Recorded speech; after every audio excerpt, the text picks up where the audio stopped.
clearly point to the grave shortcomings on behalf of the DPRK with a view to its... We think of the testimony of a young man imprisoned from birth and living on rodents and lizards and grass to survive, witnessing the public execution of his mother and his brother.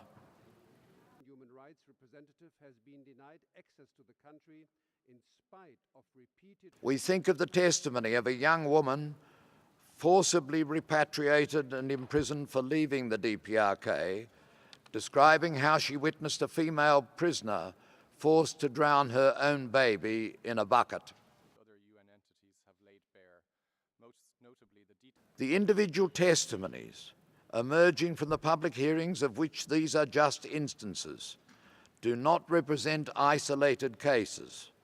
They are representative of large-scale patterns that may constitute systematic and gross violations of human rights.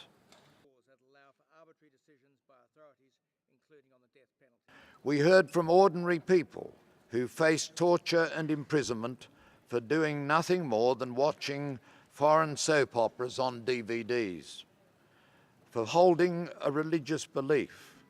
Former officials of the DPRK, previously involved in the propaganda apparatus, related how they had systematically manipulated free access to information.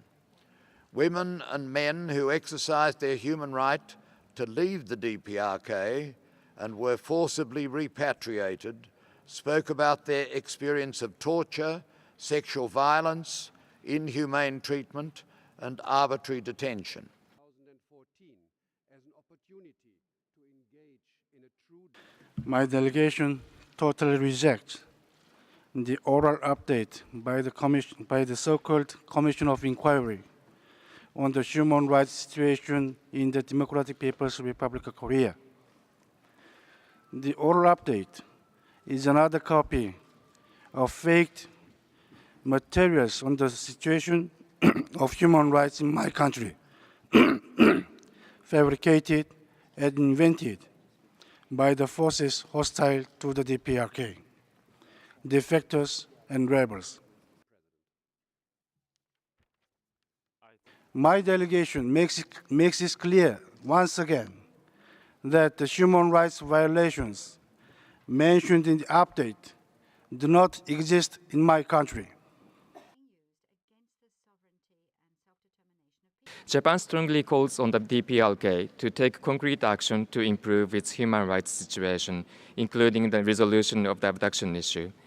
As has been repeatedly conveyed to the Commission during its stay in Japan, Japan considers that it is possible to achieve a swift resolution to the abduction issue through negotiations, and that this would be beneficial to the DPRK itself.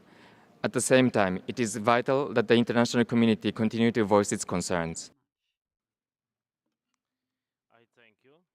The DPRK is strongly urged to acknowledge that its human rights situation is a great concern for the international community, and to cooperate with the Commission and other human rights mechanisms, including the Special Rapporteur and the OHCHR.